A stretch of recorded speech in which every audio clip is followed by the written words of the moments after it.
Rashemen. Dubbed the Far Land by Western merchants and the Land of Berserkers by some ballads, Rashemen is a cold, rugged land of fiercely independent people. They are known for their berserkers, warriors who disdain armor and enter frenzies in battles, and their witches, women who wield powerful magic tied to the land. They are officially ruled by a Hurong, which translates to Iron Lord, but the witches are the ones that hold the real power. Their lands are filled with nature spirits that guard them, and their society disdains civilization and all that comes with it. They value the warrior ideal and harsh physical activities. This keeps them tough, which is essential to surviving the land's many monsters and hostile environments. Rashemen is located in eastern Faerûn, in a region dubbed the Unapproachable East. It is bordered to the south by Thay, the land of the evil red wizards, to the west by Thesk, the Great Dale, and Narfell, and to the east by the Endless Wastes. As of 1357, Rashemen had a population of at most 100,000, and then by 1372, it had a population of 654,480. That is an absolutely insane population jump in only 15 years, so I'm going to assume this is simply a retcon and not an actual in-universe transition. Now, before I get into the rest of this video, I do have two disclaimers, but if you don't care about that and just want the juicy lore, you can use the timestamps to skip to the history section. So, the first disclaimer is that technically, Rashamar and Rashemi can both be demonyms for Rashemen. However, Rashemi is also the name of a human ethnic group, an ethnic group that is common in both Rashemen and Thay. According to the 2nd edition box set Spellbound, the people of Rashemen use Rashamar in order to differentiate themselves from the Rashemi humans of Thay, since they hate Thay. However, all later sources use Rashemi as their demonym and never Rashamar. For this video, I am going to use Rashamar to describe people and things from Rashemen, mainly because I think it sounds cool, but also to avoid any confusion with the human ethnic group that does exist outside of Rashemen. If I do say Rashemi, it's because I am specifically referring to the ethnic group or I am quoting a text. The other disclaimer is about my sources. My main sources for this video are the 1st edition book Dreams of the Red Wizards, the 2nd edition box set Spellbound, and the 3rd edition book Unapproachable East. 4th edition has 2 pages in its Forgotten Realms campaign guide about post-Spell Plague Rashemen, and 5th edition has 2 paragraphs in the Sword Coast Adventurers guide. Obviously, those 2 sources are very small, and they mostly just say what we already knew from previous editions. I will occasionally use lore from the Dungeon Masters Guild product Rashemen Campaign Guide in order to fill in all the blanks that exist after the Spell Plague, and then a sentence or 2 from the DM's Guild product The Beckoning Road, because Crashos and Boyd write excellent lore and have written many official products for the Forgotten Realms in the past. These 2 books are technically not official canon, as they are third-party books, but I think it's clear the writers cared for and respected the setting by not contradicting or retconning much existing lore, but focused on filling in the gaps. For The Beckoning Road, the 2 guys that wrote it have written official Forgotten Realms lore for TSR and Wizards of the Coast, so I would trust most of what they say. And then for Rashemen Campaign Guide, there are several excerpts from Ed Greenwood himself in those books, and those are the main parts that I quote from that one. I like to think that these are as close to official canon as you can get without actually being official canon. Nevertheless, anytime I mention lore from one of those third-party sources, I will disclose that beforehand. If you're someone who only wants to watch videos on official lore, don't discount this entire video because 99% of the information in it is from official Wizards of the Coast and TSR sources. History. Rashemen's history is a series of failed invasions of the land that always get repelled by the witches. It served as the disputed territory of Narfell and Ramathar for centuries until their destruction, then was invaded by Mulhorand, by Thay dozens of times, and the Tweegan Horde. According to 1st edition, most of the population is illiterate, and so the witches are the keepers of lore, but they do not reveal their lore to any common traveler. Thus, histories of this land are scarce. Now, let's go into what historical records on Rashemen I could scrounge up. The region of present-day Rashemen was known as the Lakelands thanks to its 3 lakes, and in -5000 DR, Ramviran tribes from the Endless Waste, led by a chieftain named Shemen, settled the area. In negative 4963, Shemen dies, and in his honor, the tribesfolk renamed the lake lands Rashemen, which in their native tongue meant lands of Shemen.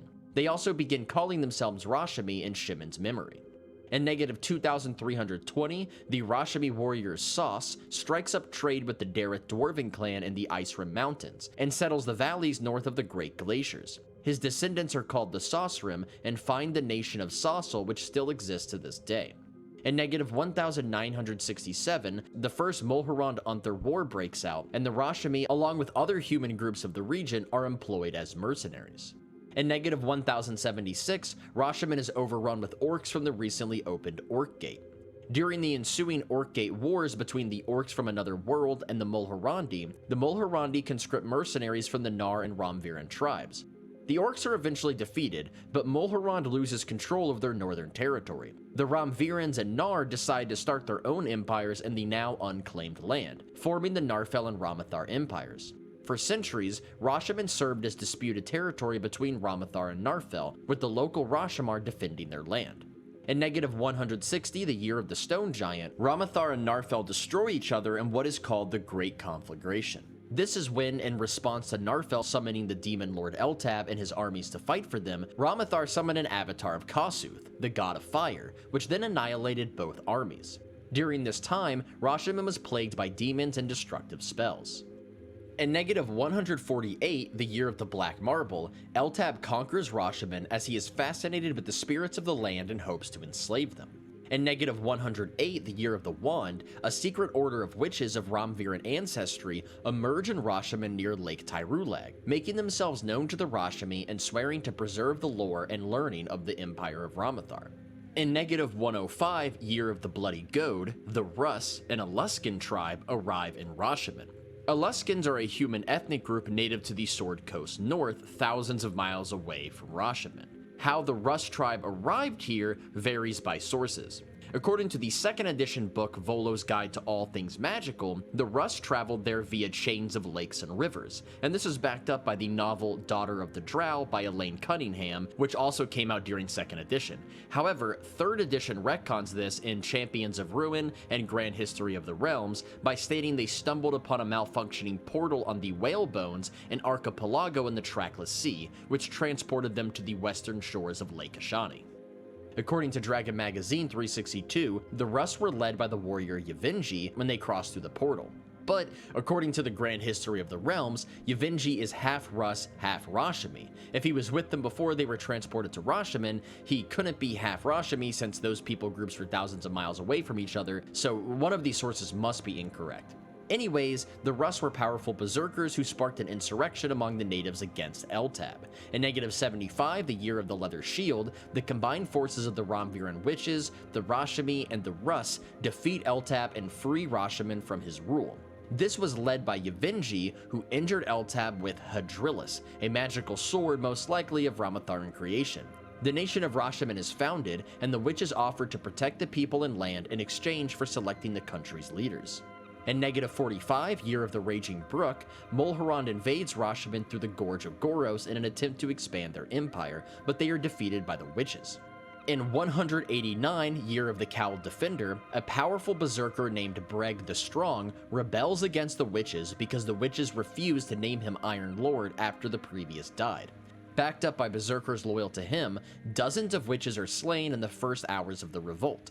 In 194, year of the Coiled Snake, Breg's rebellion is crushed and the witches begin wearing masks to hide their identities as a result.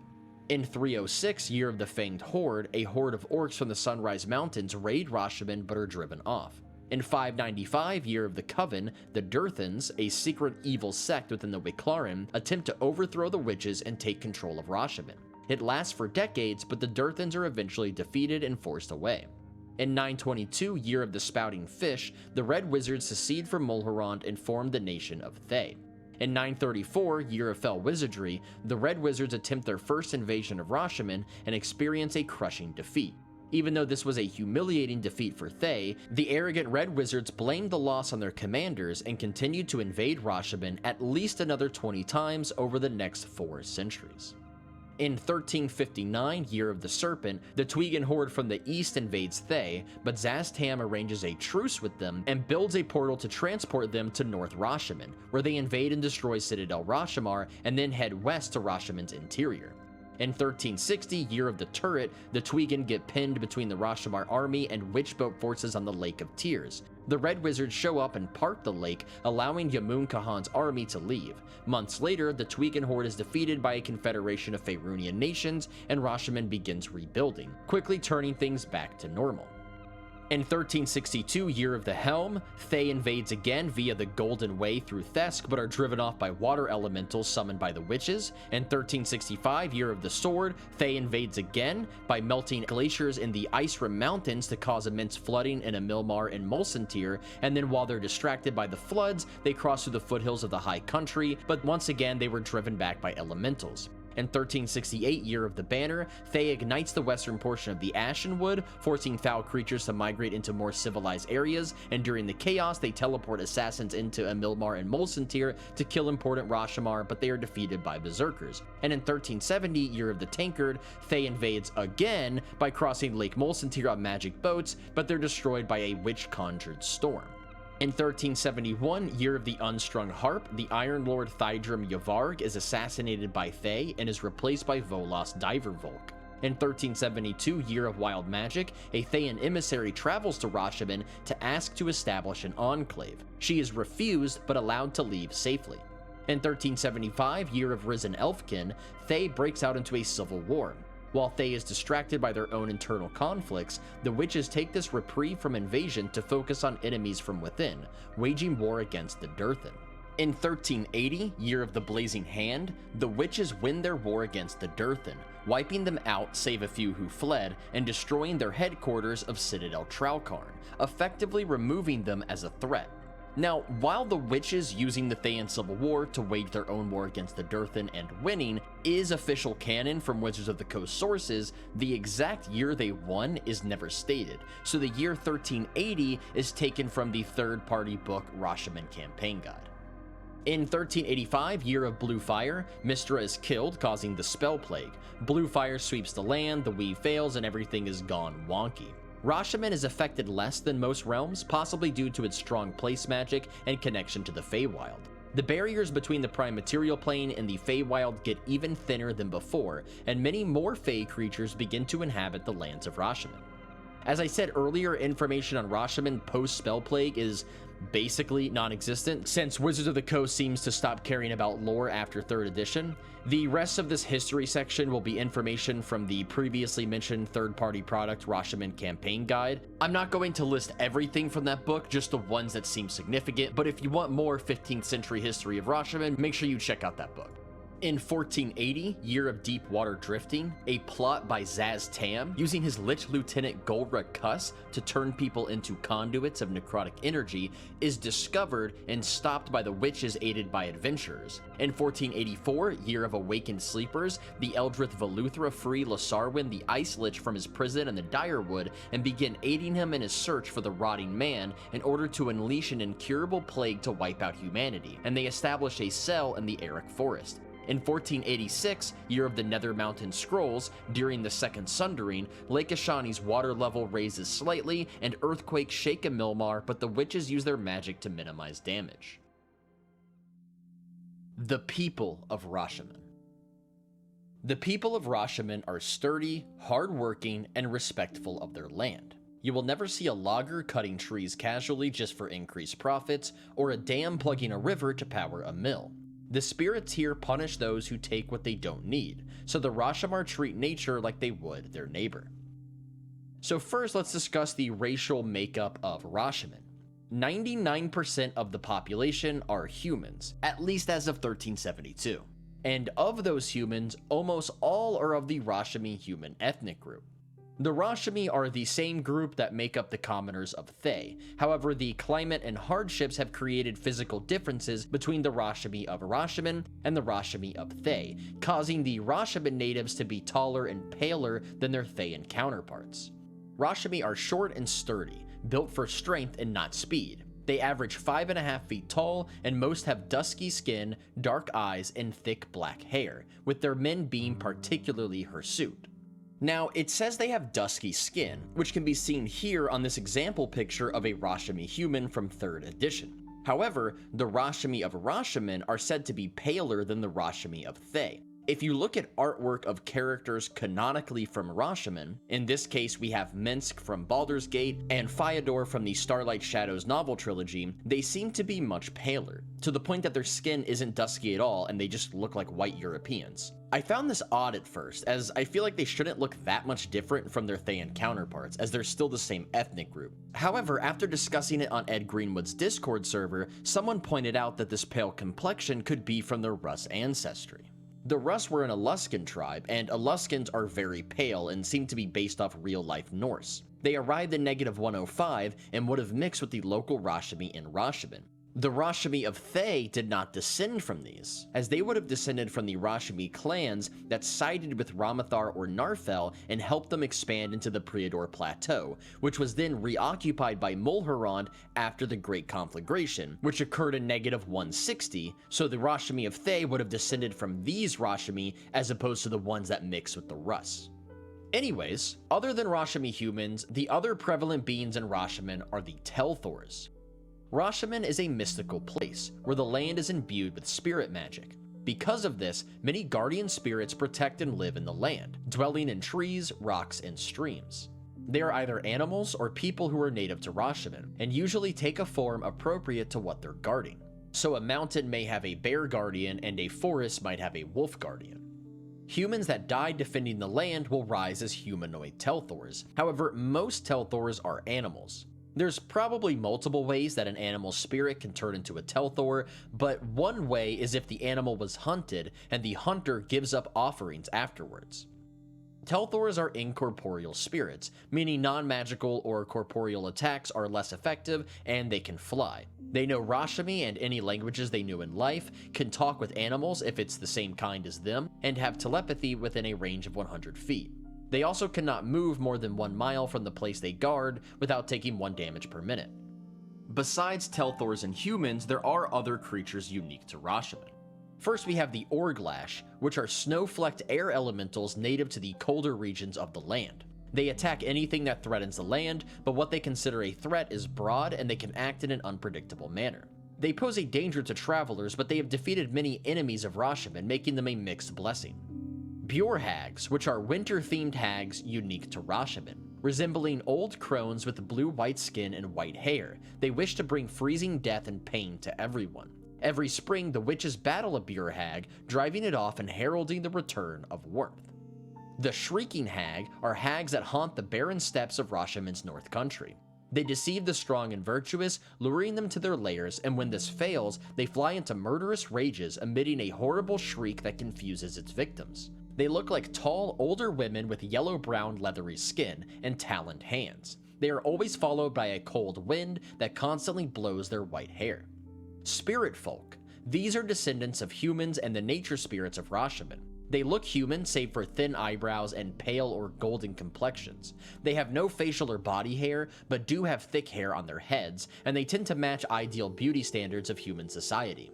They have 2 subraces, Mountain, which gets bonuses to climbing and can speak with animals on birds once per day, and River, which get bonuses to swimming, can breathe underwater, gain a bonus to saving throws against water-based effects, and can speak with animals on fish once per day.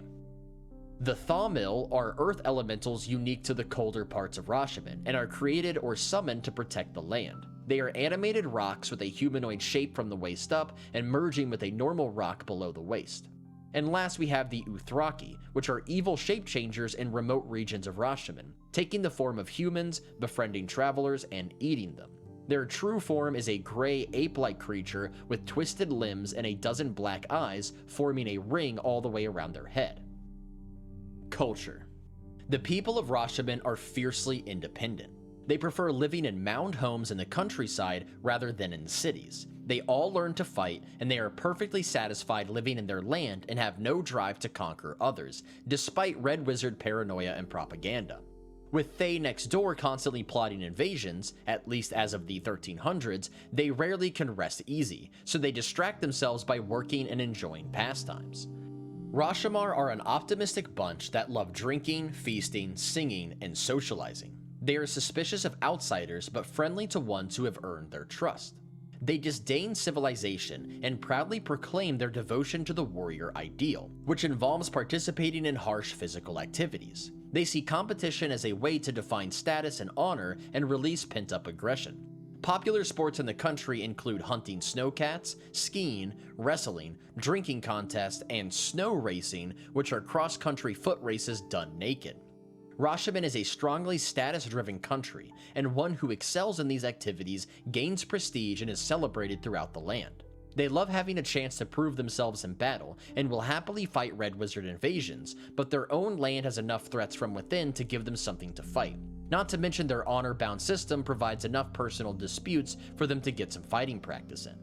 While showing bravery in battle or excellence in sports gains reputation, showing cowardice will cause one to be ostracized and shunned. Especially egregious acts of cowardice will result in the witches exiling or punishing them.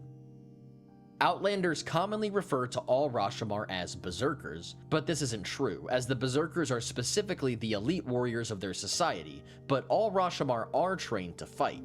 Given their history of being attacked from both sides by Narfel and Ramathar, and their more recent history of being invaded by Fae time and time again, not to mention the harsh environment and monsters within their own lands, it's no surprise that the Rashemen glorify personal strength and toughness. Their own land is even home to many dangers. As children, Rashemen are taught to avoid certain landmarks, give offerings to spirits, and ask permission from the Telthors before touching anything in a strange place. They fear offending the spirits, but also love them for protecting the land. They have a similar relationship with the witches, who are mysterious, masked, powerful spellcasters who can disintegrate someone with a word and who deal death to anyone who disobeys their commands. But they also placate the local spirits, defend the country against threats, name the Iron Lord, and are from their own ranks of sisters and daughters. Because of this, the Rashemen fear but also respect and love the witches. The Berserkers, on the other hand, are revered tremendously by everyone, since Rashemen is a warrior culture that values strength and endurance, and Berserkers embody these to their highest potential. Rashemen hobbies include the collecting of rare and beautiful stones, exploring old ruins in the north, primarily Ramviran ones, and crafting. While they do smelt iron, almost all of it goes to making their weapons and armor, so their buttons, needles, utensils, jewelry, and other small items are usually carved from stone and bone and inscribed with woven patterns, geometric designs, and runes. One important and unique facet to Rashemen culture is the Dajima. Dajima translates to journey, and it is a year-long trip outside the country that acts as a coming of age for Rashemen youth. All Rashemen males are required to go, and women are given the option. If they return, which most do, they are considered an adult.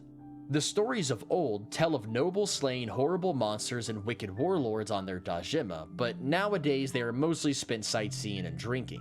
However, they also act as a way of gathering trade contacts and learning information about the inner sea lands. Besides the Dajima, most Rashemen never leave their homeland, and foreigners are treated with suspicion. Foreigners who are spellcasters, other than clerics of one of the three main gods within Rashemen, garner hostility, as they dislike anyone other than witches who practice magic. I imagine this has a lot to do with their history with red wizards, and going back even further, the Ramathari battle mages and Narfeli demon binders, but also it's probably one of those things where if someone casts magic and they haven't been trained by the witches and taught to respect the land, they're just not going to trust them to wield it properly. Speaking of magic, all young children in Rashemen are tested for the ability to wield magic. Those that have it are taken to be trained by the Vrimioni, the extremely old male spellcasters that live in isolation. Their families are compensated usually with livestock, tools, or an orphan child of similar age. Girls with magic are taught about Rashemen religion, and upon reaching adulthood, 20 years of age in Rashemen culture, they are ordained as Etherans, the lowest rank of witch. They then choose to either return to their home villages to be mages or healers, or stay and become Hathrans. At adulthood, boys with magic are given a choice: join the Vrimyoni or leave Rashemen forever under a Gios spell to never reveal their secrets. Males that are divine spellcasters are not required to join, but since the witches placate spirits and commune with the gods, male druids and clerics have no real role in Rashomar society. Given the fact that all leaders are male and that all witches, who are the ones with real power, are female, Rashemen is a surprisingly egalitarian society. Women are allowed to participate in all the same activities as males, and are also trained to fight and allowed to serve in Rashemen's defense. While most of their warriors and craftsmen in demanding fields such as blacksmithing are men, they don't shun or prevent women from partaking in any of these. Women who equal or surpass males in sports or other activities are well respected by the men and treated the same. Because of their rural lifestyle and disdain for civilization, most of the population of Rashemen are illiterate. Fashion. Men grow short beards and long hair tied up in 2 braids, whereas women wear single braids. Long hair is seen as a status symbol, opposite to the shaved head culture of Thay. A common punishment for adultery is cutting off their braids, so short-haired Rashomar are shunned by others. Men typically wear wool trousers, loose shirts, and fur vests, while women wear long woolen skirts and linen blouses. On special occasions, they dress colorfully, preferring clothes of bright red, blue, and yellow, and embroidered in red, white, and green. Rashomar jewelry is primarily made of carved stone, bone, and ivory with complex runic patterns. Social classes. Age, experience, and accomplishment determine the social hierarchy of Rashemen, with witches at the top, then non-magic natives, and then outlanders at the bottom. First, let's discuss the witches. Most people outside Rashemen know them as the Witches of Rashemen, and this has been said for so long even the witches themselves use the term witch informally. But their true name is Wiclarin, which translates to wise old women in Halardrim, a dead language that used to be spoken in this land. They are a secretive cabal of powerful female spellcasters, both divine and arcane. While Rashemen is ruled by the Hurong, the witches are the ones with the real power. The Hurong and Asphiras are selected by the witches, they can be removed at the whim of the witches, and ultimately they must follow the advice and orders of the witches. All youth in Rashemen are tested for the ability to wield magic. For some unexplained reason, it is very rare for males to have the gift, but those that do get trained by the Vrimyoni, which I'll talk about later. The females are trained by older witches, instilled with loyalty to the land and their people, and trained to use magic in obedience to the elder witches and in perfect cooperation with other Wiclarin. The Wiclarin have a hierarchy, although how exactly it works changes between 2nd and 3rd edition. I'm not 100% sure how to pronounce these ranks. I don't know if the vowels are supposed to be soft or long, but I'm probably just gonna flip-flop back and forth between them throughout this video because they both sound fine to me. In 2nd edition, in ascending order, you have the Etherins, the Bleethrins, the Hathrins, and the Oathlore. The Etherins, or untried, are the novices, the newest recruits and the weakest of the witches. They are levels 2 and under.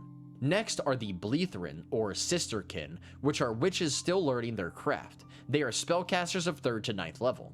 Then you have the Hathrin, or Learned Sisterhood, which are witches of full, capable power, but as yet no acknowledged wisdom or important mastery of magic. They are levels 10 to 14. All of these are considered lesser witches, and must obey the Oathlore, or True Ones, which are the eldest witches and the most powerful, being levels 15 and higher. In 3rd edition, the Bleethrin rank is removed, the Ethrin rank is elevated and replaced with the Unproven, and the Hathrin is a more generic term. So, according to Unapproachable East, you first have the Unproven. These are female spellcasters that either did not wish or did not have the aptitude to advance in the ranks and become an Ethrin. They do not possess the privileges or authority of a true witch, but are still allowed to practice their magic. Then you have the Ethrins. These are the low-ranking initiates. They still bear the full responsibility and authority of a witch, but must defer to the Hathrin and Othlors. The Hathrins are the leaders of the Wiclarin. Their word is law, and they can do no wrong. Although Hathrin is still its own rank, 3rd edition also claims that the formal term for the witches is Hathrin, using it as a generic word to refer to the organization as a whole. This is weird to me because Wiclaran is the formal word for witches, and Hathrin is still a rank within the organization, while also being a word to describe the organization as a whole, which already has two other names that they're known by. This has ultimately confused me. Anyways, the wisest and most experienced witches are awarded the title of Oathlord, just like in 2nd edition. The rivalry among spellcasters, which is common in other lands, is viewed as wasteful insanity by the witches. Spells are shared and taught freely if an individual is believed to be ready to learn them. Witches strive to understand living things and their fellow Rashemen, so that open disputes are few. They manipulate people towards agreement to ensure their land is kept strong and united. They protect the land by placating spirits, summoning walls to surround their settlements, and fighting in battle when needed. They advise and straight up command when needed the Faerûn and Hurong. They perform the role of judges, rulers, priests, and warriors. The 1st edition book Dreams of the Red Wizards says that the witches are worshipped in Rashemen, but no other source supports this. The closest thing I could find is the 2nd edition box set Spellbound, where it says that they are, quote, respected almost to the point of worship, end quote.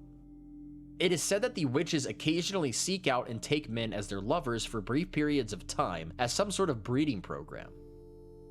Most witches live in the town of Erling, right next to the Erlingwood, where they perform many of their rituals, meetings, and communions with spirits. They wear black robes and face masks, bear magical rings, wands, and animated whips which protect them in battle while they cast powerful spells.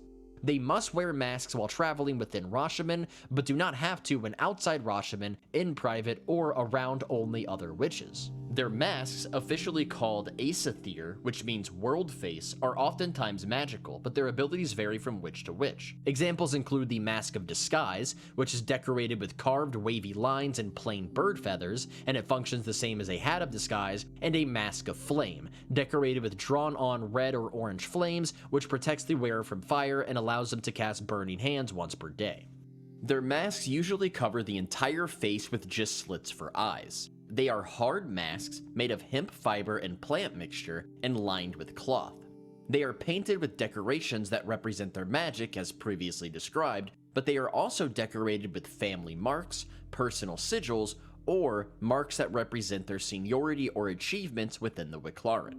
Quote, a long axis vertical four-pointed star is a mark of seniority among the Wiclaran, and a semicircular upper half of a human eye drawing, like a protractor but with a long axis vertical diamond eyeball at the bottom center, is a mark of advanced seniority among the Wiclaran, end quote. Most masks are of dark or metallic hues, with navy blue and very dark green being the most popular. Black is unpopular as it represents angry mourning, which means someone who is out for revenge for a fallen loved one. According to the 1st edition text Dreams of the Red Wizards, there are at least over 60 witches, but there's probably over 100. According to the 3rd edition book Unapproachable East, there are thousands of Etherins, 300 Hathrins, and less than a dozen Authlors. Mechanically, they are a combination of arcane and divine spellcasters. In 2nd edition, they acted as the mage class, but with some extra features and maybe some different spells, and in 3rd edition, you had to be able to cast both 2nd level arcane and 2nd level divine spells, and then take the Hathrin prestige class, meaning they could be sorcerers, clerics, druids, wizards, and basically any spellcaster combination, as long as they multi-class and got both arcane and divine spells.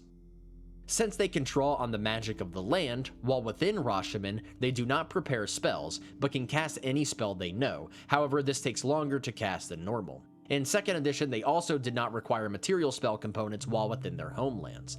They could cast Fear several times a day, and in 3rd edition could cast Greater Command once per day. They could also perform circle magic, similar to what the Red Wizards do, which is where multiple spellcasters work together to power up one spell to be extra effective. The Wiclaran circle magic was called spell melding, and it involved the witches engaging in a ritualistic, wild leaping dance around an object of one of the 4 elements. Objects of air are obviously hard to come by, so this usually involved a large rock, a bonfire, or a stream or pool. The next social class we'll talk about are the Vrimioni. As I said earlier, it is extremely rare for males to possess the ability to wield magic, but those that do are taken to secret holds in the remotest clefts of the running rocks and trained by the Vrimioni, which translates to Old Ones. They are ancient male wizards kept alive for ridiculous lengths of time by magic, and are researchers of new spells and crafters of magic items for the witches and berserkers to use. Upon reaching adulthood, which is age 20, the gifted boys are given a choice: stay with the old ones and learn their secrets, or leave Rashemen forever under a Gios spell that prevents them from revealing the secrets they know. About half of them accept, living secluded lives in their hidden villages and cavern strongholds. They learn Rashemen's deepest secrets and eventually become Vremyoni once they've mastered the theories and intricacies of magic, usually around age 70 and at least 15th level. Vremyoni are deeply respected by the Wiclaran, and often witches will come to them to learn. The old ones take pride in their work and are deeply loyal to the witches and Rashemen. They know few offensive spells, and most they know are obscure, esoteric, or experimental in nature. They keep to their isolated caves and never leave. If Rashemen faces a truly dire threat, the Vremyoni will march to battle alongside the armies wearing masks just like the Wiclaran. Each one will be tied to a Hathran with a silk cord, working together as a deadly team. The last social class we'll be talking about are the Berserkers.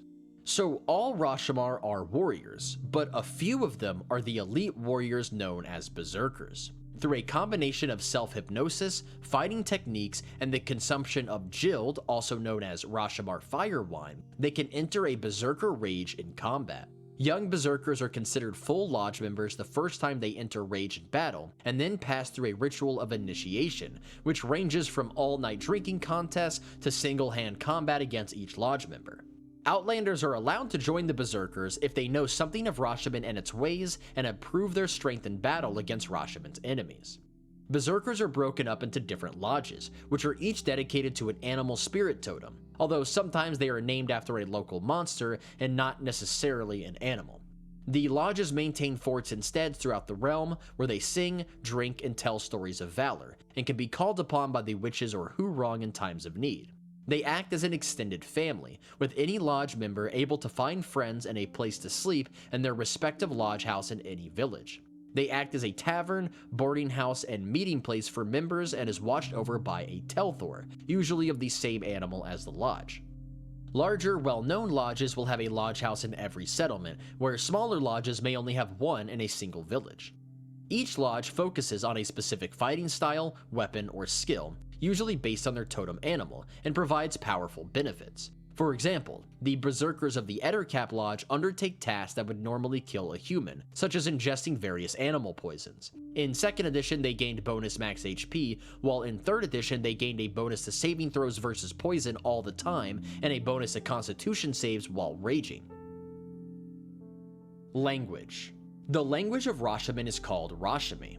In the Dragon article Speaking in Tongues, which is a fantastic source on the human languages of Faerûn, but unfortunately has gotten retconned quite a bit, their language was called Rosalesian. Since Rosalesian is not considered a dead language, and is not found in any other source and everything else calls their language Rashemi, the Forgotten Realms wiki assumes that Rosalesian is simply an archaic name for the same language.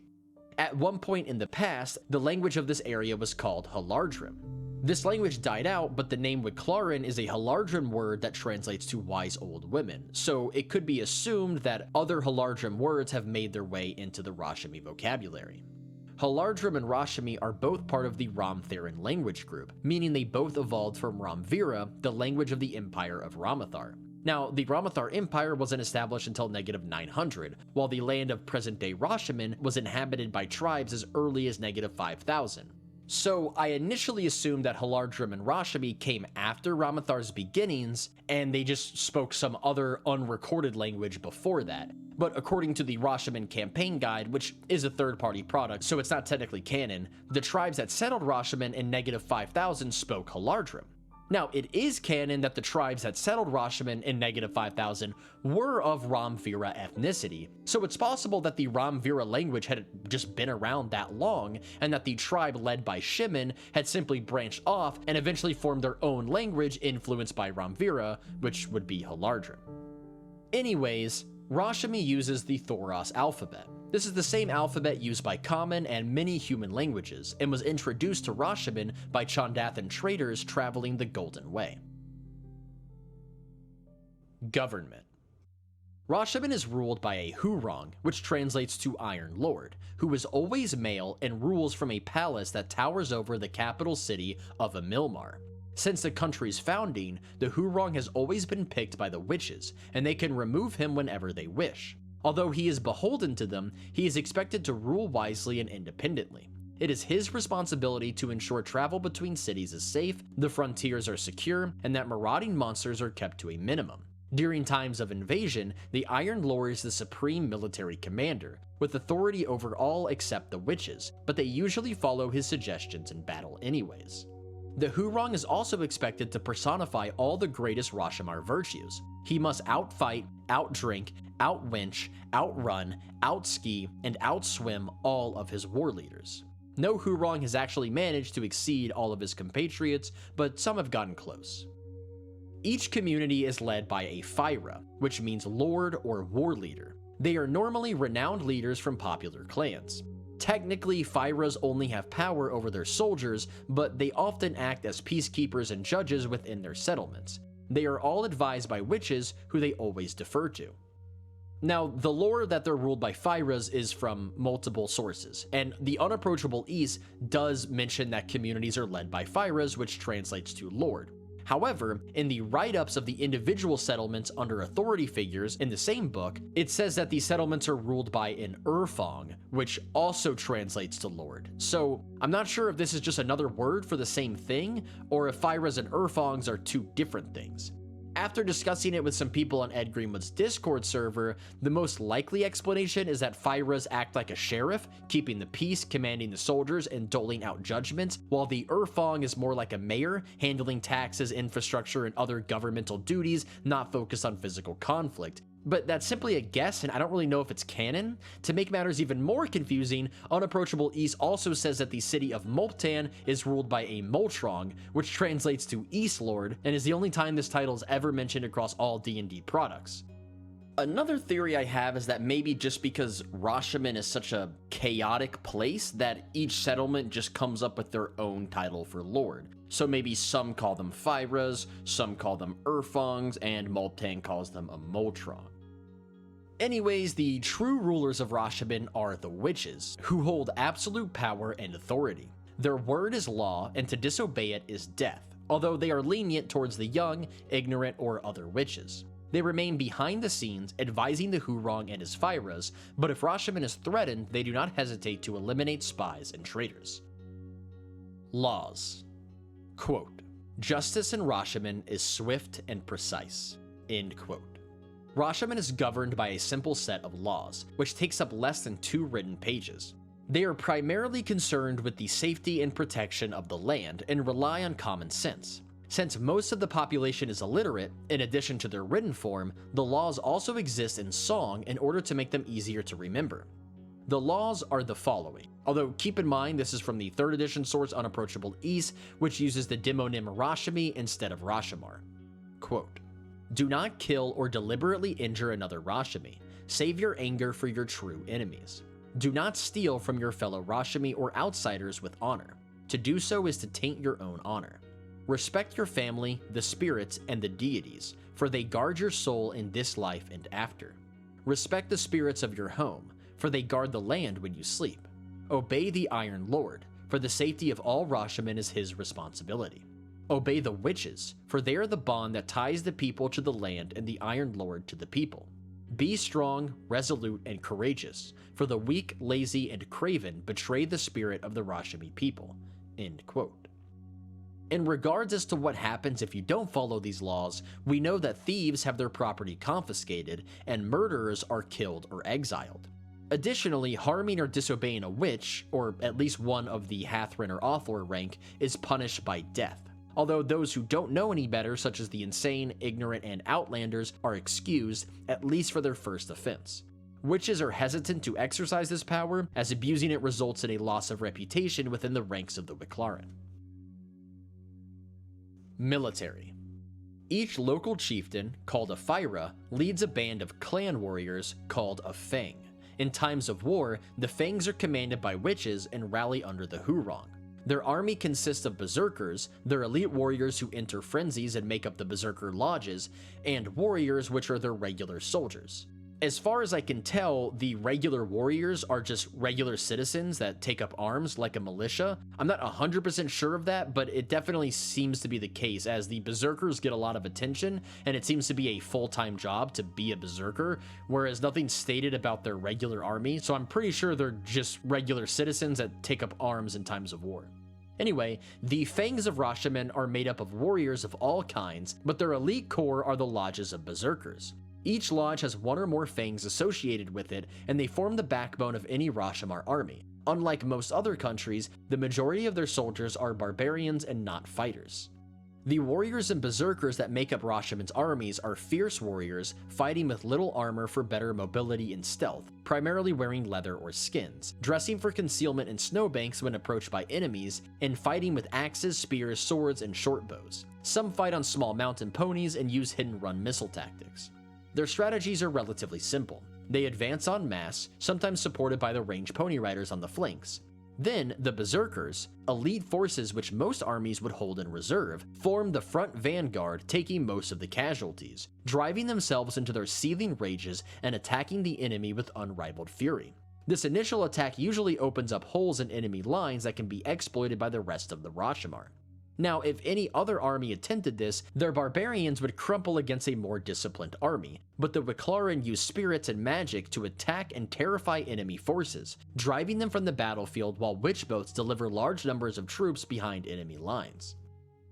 Speaking of witchboats, let's talk about what those are. Just as a disclaimer, some of this info I'm getting from the DM's Guild product The Beckoning Road, which isn't official canon, but it's written by George Crashos and Eric Boyd, who are both huge Forgotten Realms nerds that have worked on a ton of official Forgotten Realms content, so I think it's fair to include. Anyways, witchboats, or Arshula as they are known in the Rashami tongue, are unmanned, magical, rowboat-sized wooden boats that patrol the waters around Rashemen. Normally, they ferry witches, couriers, or special agents, but they also ferry flanking soldiers or unleash beast and poisonous gases upon Thayan ships. Some are repurposed feluccas, but those made specifically to be a witchboat are trimarans, which have a main barge-like hull and then two sleek outrigger hulls attached via lateral beams. They are controlled by verbal commands from someone who knows the activation command word, usually a Hathran. It can be ordered to return to a previous location without a pilot, and so unmanned witchboats are an eerie but common sight in Rashemen. They can carry up to 3 people, have a speed of 30 feet upstream or downstream, and do not work outside Rashemen. The secret to the witchboats is that they are actually not unmanned. Rashomar afflicted with a wasting disease or debilitating condition may choose, as the ritual requires them to be willing, to become shipsworn. Through a Wiclaran ritual, they are bonded with the ship, becoming the ship's eyes, ears, and helmsman, and gaining the power to create gusts of wind in its sails to make it move even in unideal conditions. The shipsworn's living, still breathing body remains, put away in a ventilated strong chest affixed to the mast. If the shipsworn is a powerful witch or is aided by Hathrans with enough skill, the boat can cast spells such as blasting lightning or summoning monsters. Enemies. The first enemy of Rashemen are the Durthans. The Durthans are basically another sect of witches.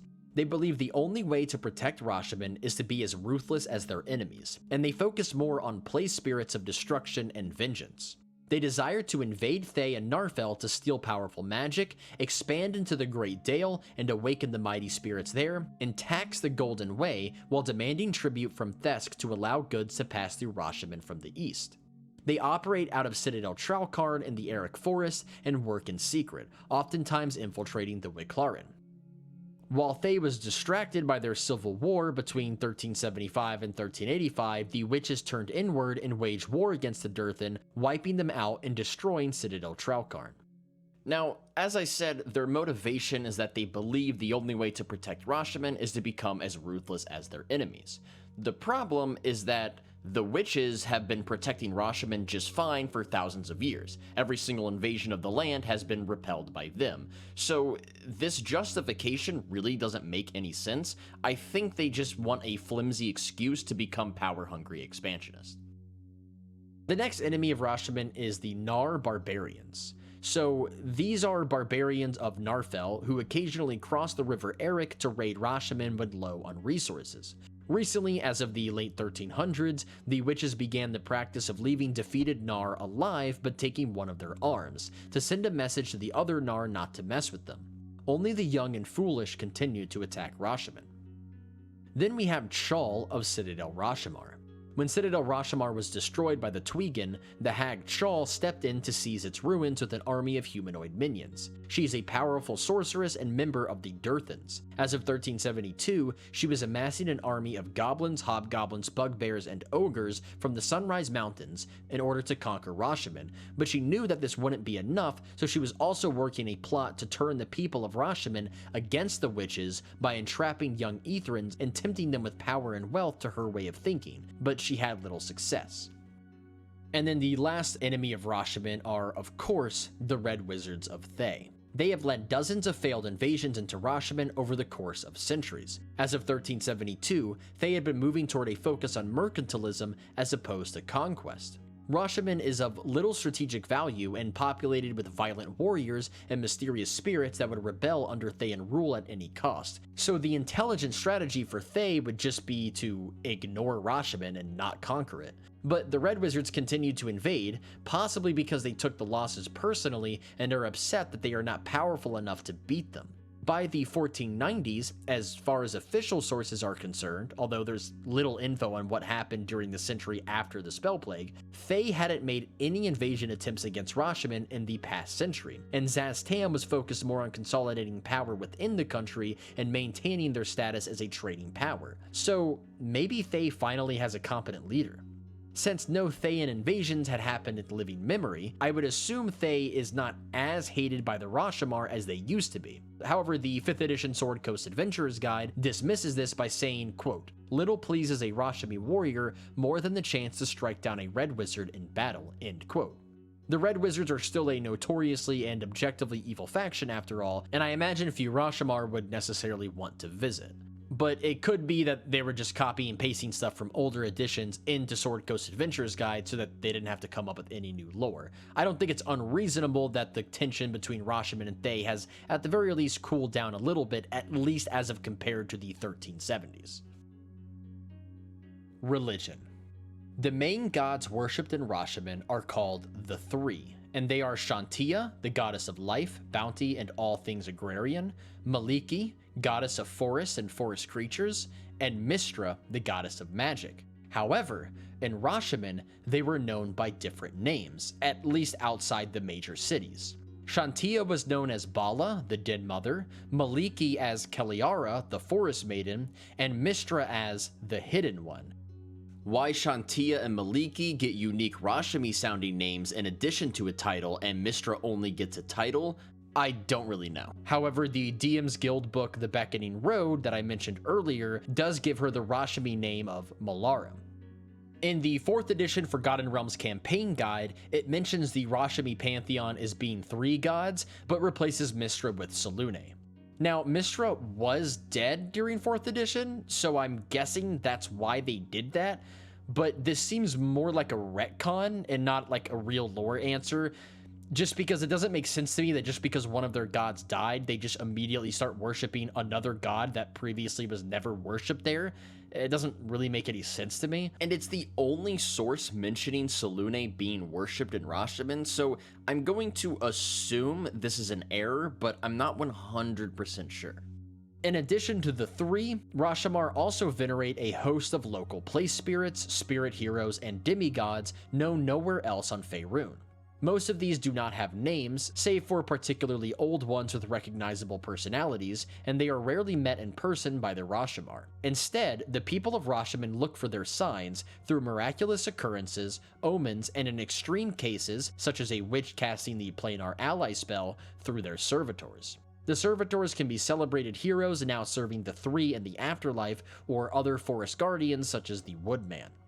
According to the DM's Guild book The Beckoning Road, before the human pantheons formed together into the present-day Faerûnian pantheon, the Rashomon pantheon included other gods besides the 3. These were subsumed by other deities, and they see little worship today, possessing no temples and only a handful of untended shrines in older settlements. These gods are referred to as the Forsaken, and only the Wiclaran know much about their identities, but outlanders who worship their successors sometimes seek out these shrines to worship at.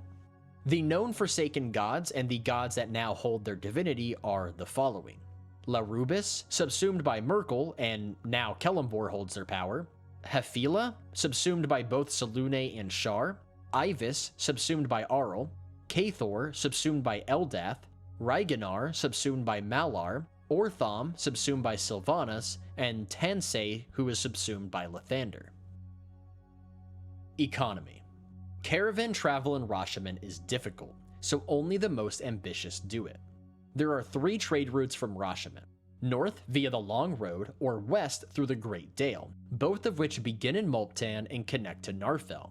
The third and most well-known trade route is the Golden Way, an east-west trade route that connects Kara-Tur with Faerûn.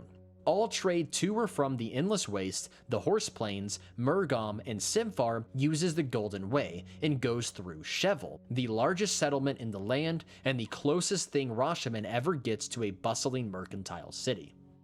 Rashemen is self-sufficient, forced to be that way since the mountains isolate it and the climate is harsh. Most Rashamar make their living raising herd beasts, fishing, trapping, crafting, and in the short summer, growing crops. Most herd animals are sheep, goats, and rothe, and they design breeding programs to get the strongest and hardiest animals. The fishermen fish the icy waters of the Ashani in small dories or larger vessels called felucca. Feluccas are a real type of sailing boat. On Earth, they are wooden sailboats with a single sail used in the Mediterranean. However, some feluccas, particularly in Egypt, Iraq, and Sudan, could have 2 sails. In the Forgotten Realms, feluccas are specifically 2-masted ships unique to Rashemen, but otherwise are basically the same as real-life feluccas. They average 40 to 50 feet in length, crewed 6 to 12, carried up to 35 tons of cargo, and moved at about 2 miles per hour. The main fish found in the Ashani are hake, trout, salmon, and other hardy cold water fish which are sold in market towns along the lake shore. Since most of their metal is used for weapons and armor, their tools, jewelry, statuettes, lamps, brooches, and other small things are made from bone and stone with elaborate and beautiful carvings. These are popular trade goods and seen outside Rashemen in collections or sold as fine art. Most of their trade is done via caravans traveling the Golden Way through their country. They trade wool, carved items, furs, fire wine, and Sioral cheese in exchange for cloth, wood, products, and food they can't find in their homeland. Sioral cheese is a smoky flavored cheese loved in Rashemen, but that many outsiders find disgusting. Rashamar fire wine, also known as Jild, is their most valuable export. It is a dark, reddish-brown, amber drink said to boost strength, dull the senses, and instill bravery and martial skill in warriors. It is how the famed Rashamar berserkers enter their frenzies and is made from grapes, other fruits, and herbs grown near Erling and brewed by the witches in the Erlingwood. In 3rd edition, when you drink it, you must make a DC 12 fortitude save to avoid its effect, but you can willingly choose to fail. Upon failure, the imbiber takes 1 point of temporary wisdom damage and gains +2 strength for 2 hours. After the 2 hours, they suffer a -2 to attacks, saves, and checks for 12 hours and must make a DC 20 fortitude save or fall unconscious for 3d4 hours. It is impossible to become addicted or overdose from Jild. A bottle of fire wine costs 70 gold pieces in Rashemen and 100 gold pieces outside Rashemen. Many non-berserkers choose to drink a weakened form diluted with ale, which sells for 2 silver pieces a tankard in Rashemen and 7 to 15 gold pieces elsewhere. It tastes the same, but has no strength bonus or chance of unconsciousness. Visitors to Rashemen who believe they are accustomed to Jild are surprised to find they've been drinking a diluted version. Geography. According to the dwarf warrior Sigurd of Earthfast, Rashemen is, quote, all craggy mountains, icy dells, and frost meadows, crisscrossed with bubbling rills and white foaming rapids, cold blue brooks, and rock-lined creeks, end quote. Rashemen spans 330 miles north to south, from the Ice-Rim Mountains to Lake Mulsantir, although 3rd edition says their northern border stops at the Falls of Eric, which is quite a bit further south than the Ice Rims. Anyways, from east to west, the country spans 270 miles from Lake Ashani to the southeastern Ice Rim Mountains. This western border comprises Lake Mulsantir and Lake Ashani, which together are 500 miles long and 80 miles wide at their broadest. They lie in valleys between the high plateaus of the Ashanath, Thay, and the North Country. The Sunrise Mountains, Erlingwood, and the Ashenwood divide Rashemen's lower third from the rest of the country, and is where most of its citizens live. This lower third is a cool, hilly land of pine forests and heather-grown downs, climbing in elevation and becoming more rugged as you move east towards the Sunrise Mountains.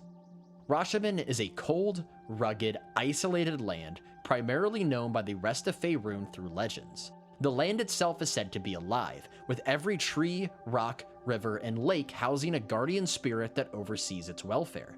The nation is wild, with few cultivated areas, roads that are simply dirt tracks, and few dwellings. Their farms are usually hidden in bowl valleys, forest clearings, or along stream banks with boulder and hedge fences. Travel is done on foot or horseback during their brief but beautiful summers. However, most of the year is cold and harsh, partially due to the country being 3,000 miles above sea level. During these colder seasons, reindeer or horse-drawn sleds, skis, and snowshoes are the norm. The rivers Tyr and Rasha remain relatively ice-free year-round and form important travel routes. Rashemen's land has been sculpted by magic, being the battlegrounds of the Ramathari and their battle mages, and the Narfeli and their demon binders. It is a place of ancient wizardry, and occasionally dormant spells are awakened, causing earthquakes, storms, or strange monsters to spawn. It is also home to powerful spirits called Telthors, which are tied to the land, protecting it and punishing those who defile it.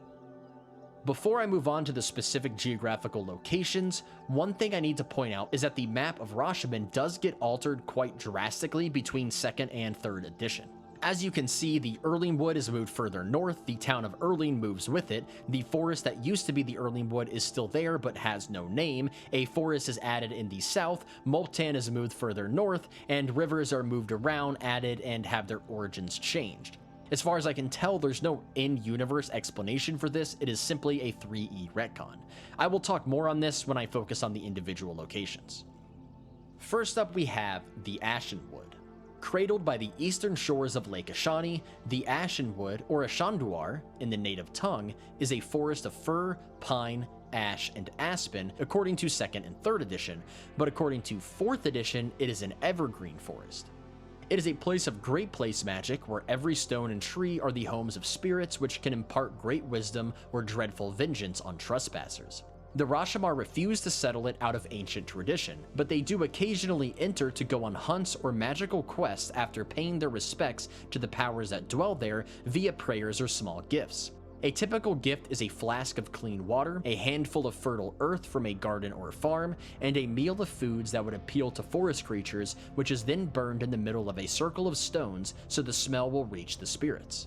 The hunts Rashamar conduct within the Ashenwood are usually for perfect specimens of a particular animal.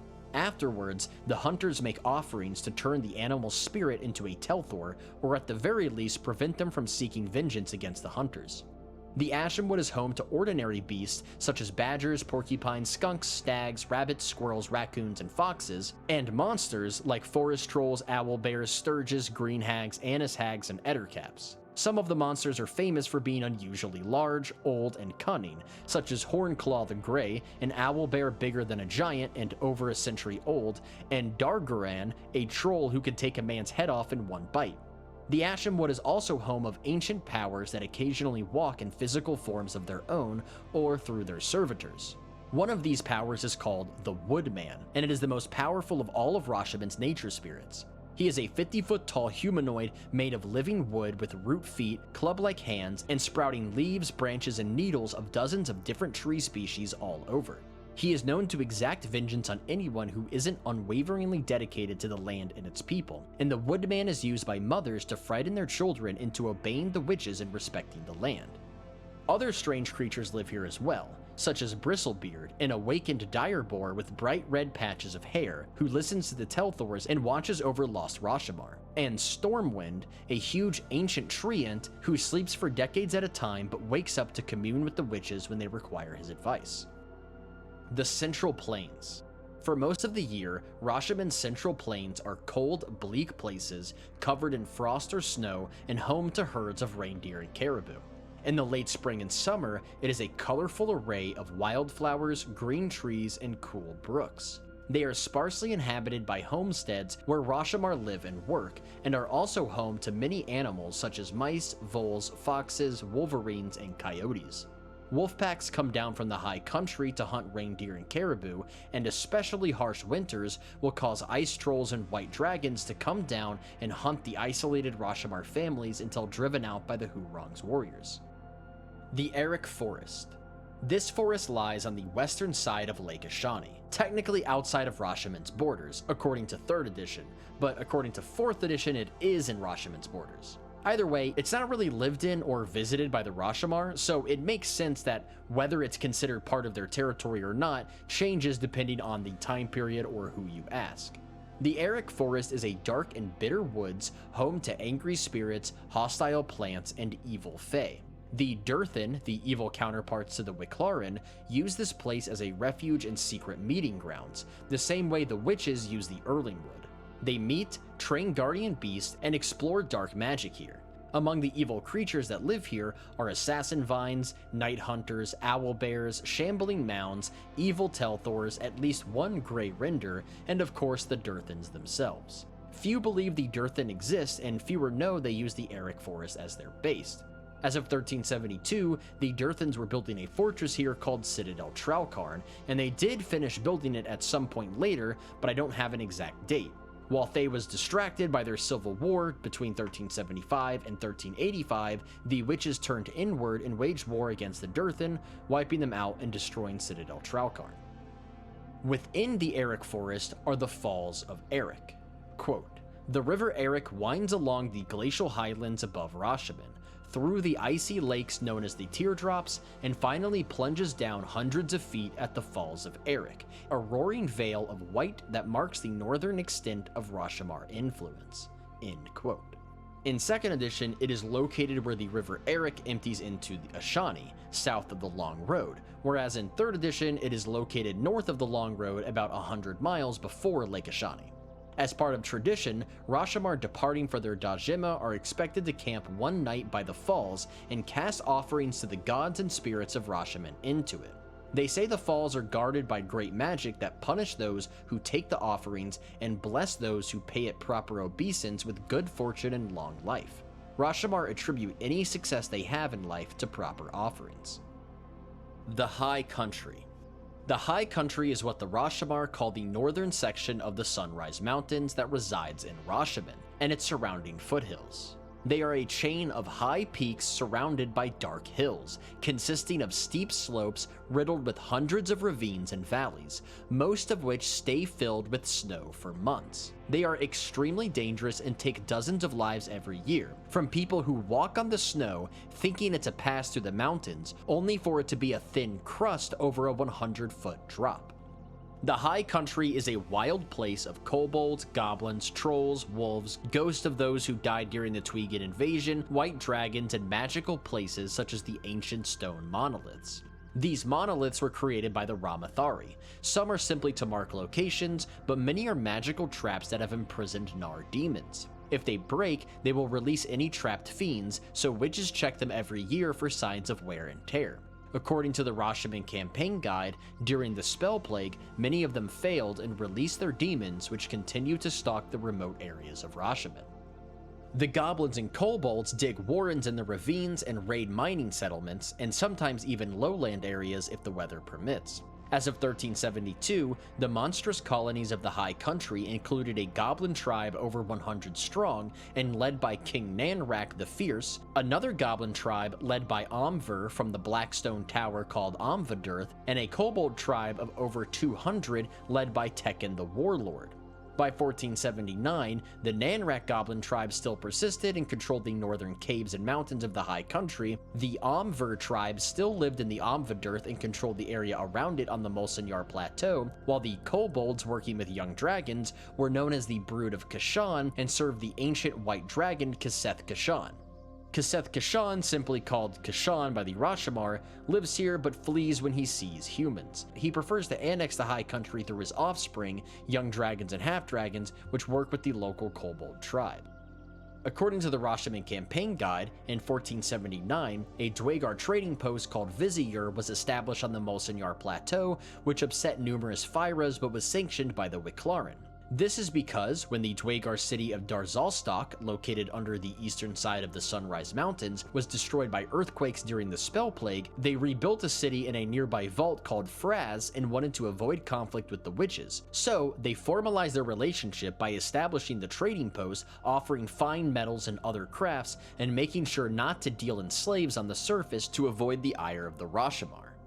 The animals of the high country avoid hunting humanoids unless game is scarce, but the winter wolves maliciously seek out intelligent prey, and sometimes even work with goblins. The largest winter wolf in the high country is Hurahesh, who is recognized by his green eyes. As of 1372, Grey Dwarves had tunneled to the surface east of Lake Molsentir and had been spotted surveying the area. Telthors can be found here, usually attempting to pass messages to their families or scare off enemies. Tweegan ghosts are also here and usually vengeful. Few Rashamar dwell here except for the high country hunters who live in small huts scattered around the land and survive on the barest of margins. They are superstitious, scared of the ancient monuments, carrying many charms and amulets to ward off spirits. They assume strangers to be wizards intent on stealing their souls or enslaving them, and so are appropriately distrustful. Within the high country, there are two locations. The first are the mines of Tethkil. This is the main source of minerals for Rashamar. These mines yield a small but consistent stream of iron, which is smelted and formed into weapons, sled runners, ornaments, and other metal items in Erling and Emilmar. A small community of miners dwell around the shafts, said to be more raucous, undisciplined, and consume more fire wine than the rest of the nation.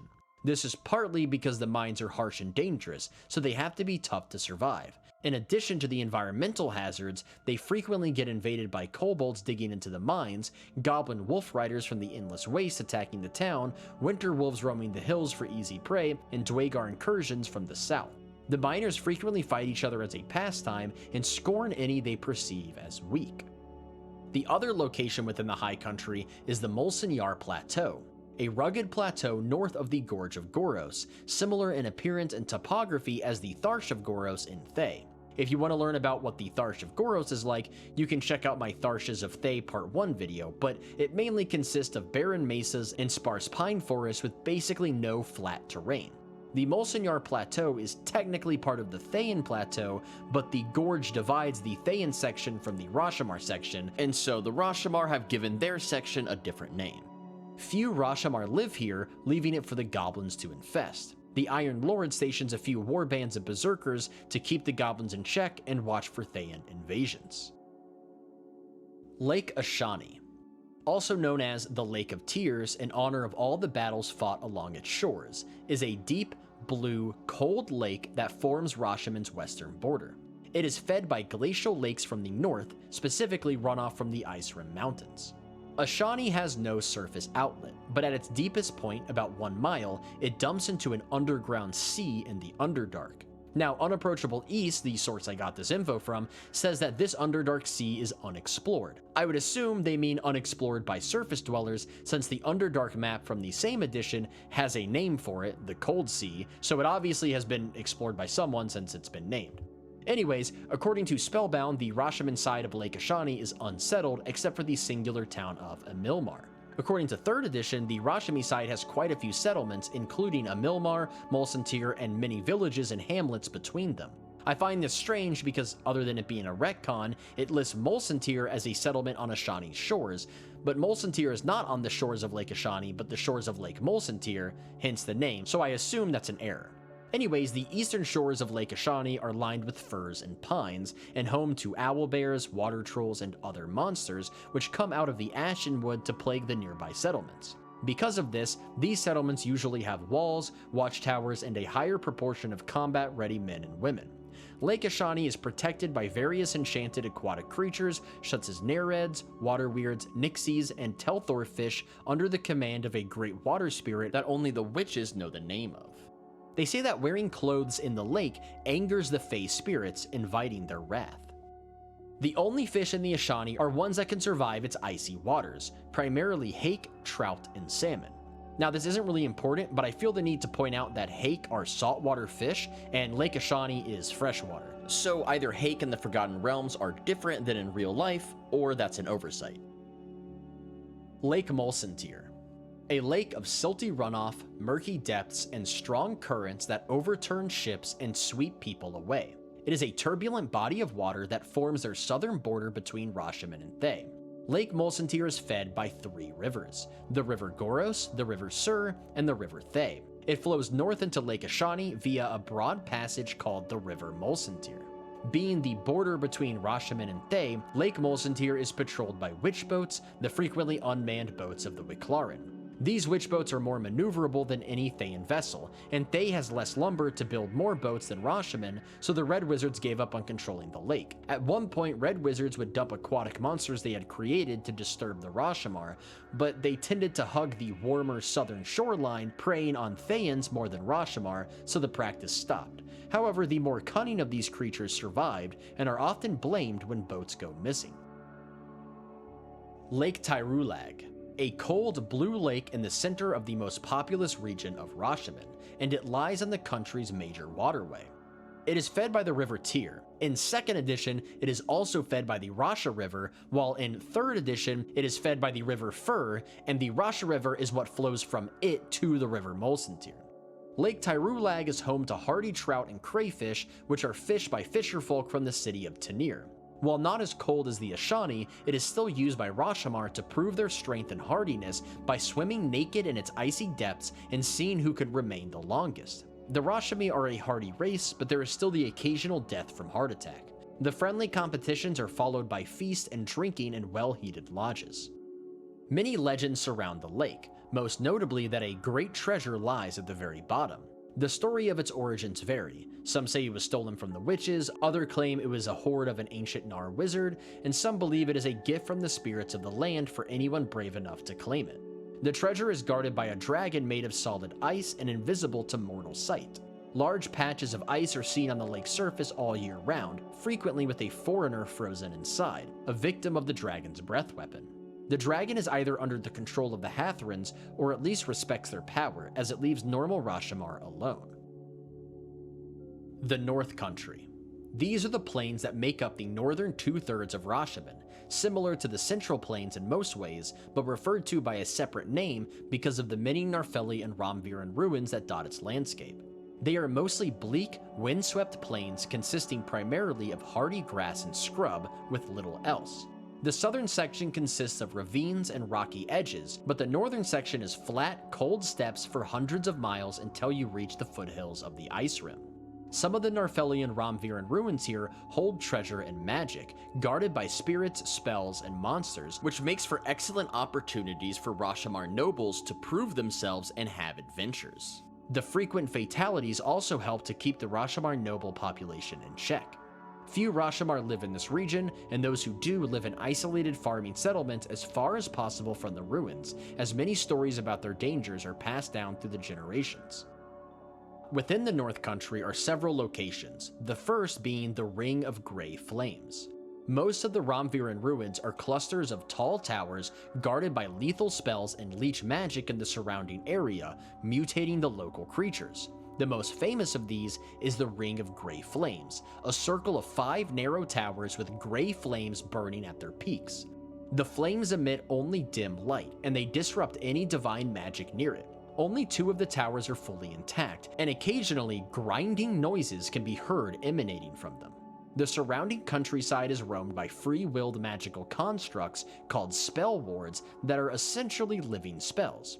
When the spell plague ravaged Faerûn, the flames changed from dim gray ones to bright, intermittent bursts of blue flames.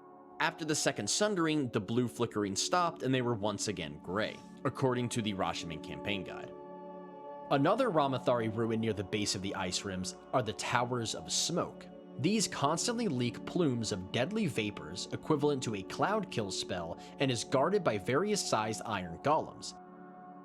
Most Narfeli ruins are squat fortresses with numerous underground levels for their fiend summonings. They are protected by glyphs, enslaved demons, and imprisoned spirits, and some still contain portals to the Abyss or Nine Hells, although the keys to these portals are lost.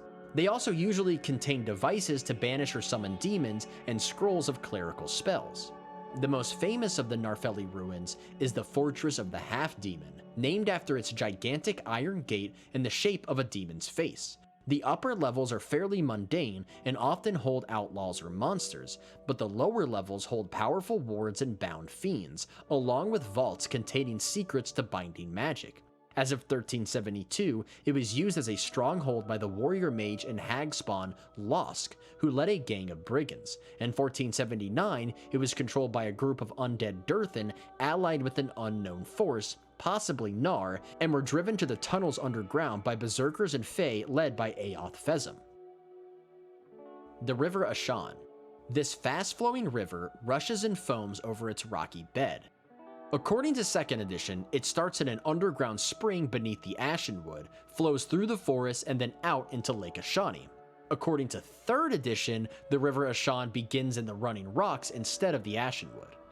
Anyways, because of its speed and location, Rashomar rarely use it, keeping it wild and undisturbed. The River Fur. Originating in the Running Rocks, it flows down, merges with the River Tyr and Rasha, and empties into Lake Tyrulag. There's no information on this river other than it being labeled on the map. River Molsentyr is a broad body of water that connects Lake Ashani with Lake Molsentyr. The River Rasha. Like the Ashan, this river originates underneath the Ashenwood. Unlike the Ashan, it acts as a major trade route along with the River Tyr. The River Rasha is broad and relatively slow and joins the Tyr just north of Lake Tyrulag. That geographical description is from 2nd edition and fits the map from that edition. In 3rd edition, it appears to begin from Lake Tyrulag and empties into the River Molsentyr. However, this river that I've highlighted on the map, which originates from the Tyrwood and is located between the River Fur and the River Tyr, I believe is also considered the River Rasha. At least it's considered that by the Forgotten Realms wiki writers, but I can't find anything confirming it because 3rd edition doesn't actually have a write-up on it like 2nd edition does. Because of these map indiscrepancies and a couple things that just aren't labeled on the maps, the river situation in Rashemen is very confusing to me. Anyways, next up we have the River Tyr. Like the Rasha, it is also broad, easily traversed, and used as a major trade route to and from eastern Rashemen. The city of Teporan lies along the Tyr, and here the river is still swift and wild. The Running Rocks. The Running Rocks are a range of steep, granite mountains in the center of Rashemen, riddled with crevasses and ravines. The lower reaches house a few iron and copper mines, but the rest of the mountains are mostly avoided by Rashomar because of their mystical reputation and because they contain trolls, beer hags, and occasionally drow. They're also said to harbor violent spirits that will not accept offerings, instead dropping rocks on any visitors. Unknown to most save the witches, the Running Rocks are where the many secret strongholds of the Vremyoni are held. Within the Running Rocks is a Mill Vale, a deep earthen seam just north of the Running Rocks. Here it is eternally springtime. All year long it is warm and green. Grass, flowers, ash, and aspen are abundant, the vale glitters with crystal clear creeks, and it is home to colorful birds, deer, lynx, and other small mammals. Rashomar's stories say Mystra blessed this region with protection from the cold, but the real reason for its consistent warmth is the abundance of large, natural hot springs and volcanic activity. The valley is often wreathed in mists, reinforcing its reputation as an enchanted place. Just like the rest of Rashemen, many locations within Imil Vale are enchanted and protected by place spirits. The biggest example is the Moss Stone, a large moss-covered stone in the center of the Vale. They say those who camp under its shadow receive prophetic dreams, but those who stay too long have been known to have Fae spirits fall in love with them, whisking them away to the Feywild, a place where one day can be a year in our world. 3rd edition expands upon this, stating the Fae spirit that steals people is specifically the Telthor Holmara Mernjetha, a 9th level ranger who was killed by red wizards sometime in the 1100s DR. She always liked visiting this rock, so when she died her spirit found it again. She occasionally steals visiting men who remind her of her husband and return them years later having not aged a bit. Another magical location in Imil Vale is the Red Tree, a large aspen which has half its leaves perpetually the color of autumn leaves. 2 Telthors that used to be witches are tied to the tree and frequently discuss the safety of Rashemen. The exact location of Immel Vale confuses me. On this map, it's labeled right here, and it's like a little dot right north of the Running Rocks, and it is said to be north of the Running Rocks, but a vale is, well, it's a vale. It's a stretch of land between hills. It's not a single point, it is a long tract of land. Now, there is a section of hills just north of that on the other side of the Hurong's Road. Presumably, those hills and the Running Rocks are the hills surrounding Immel Vale, and the Vale is that whole area between it, which would mean that also covers the trade route right there. This is backed up by something Ed Greenwood talks about when he discusses his original map of Rashemen and how it sort of changed, and he mentions that the forest to the east was split in half because the Immel Vale was there, which sort of implies that this whole stretch of the Hurong's Road right here is the Immel Vale. But once again, the 3rd edition map isn't clear, it just points to one tiny part of the Running Rock, so I'm really confused by this. I'm not 100% sure where it ends and where it begins. Next up we have the Tyrwood. So the Tyrwood, or Turinduar as the Rashamar call it, is this forest in eastern Rashemen touching the Sunrise Mountains. Now, on the 2nd edition map, this was the Erlingwood. Then, when 3rd edition moved the Erlingwood up north, this eastern forest was unnamed. No official D&D products ever actually gave it a name, so while the name Tyrwood I am getting from the third-party Rashemen campaign guide, the name actually comes from Ed Greenwood himself.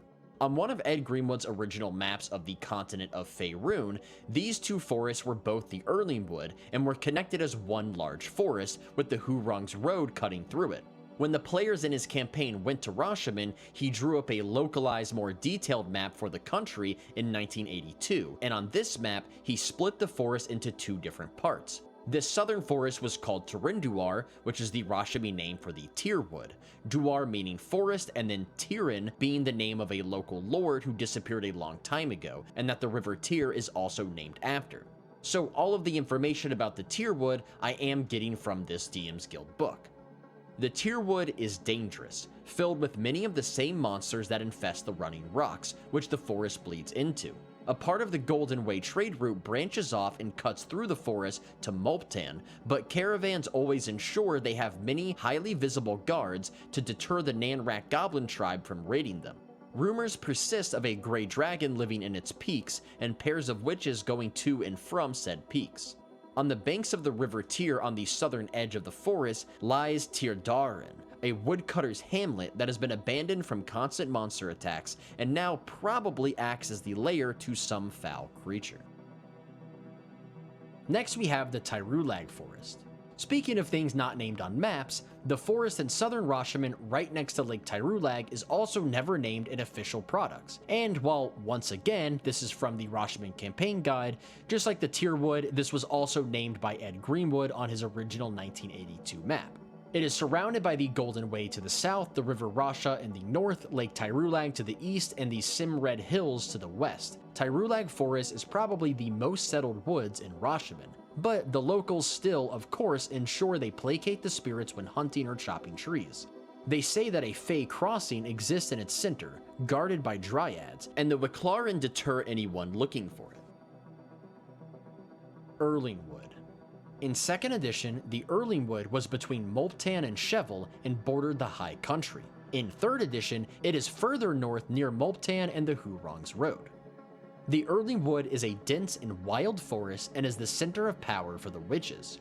This is where the witches of Rashemen hold their secret meetings, commune with the spirits, bind or control hostile spirits, perform other rituals, and brew Jild.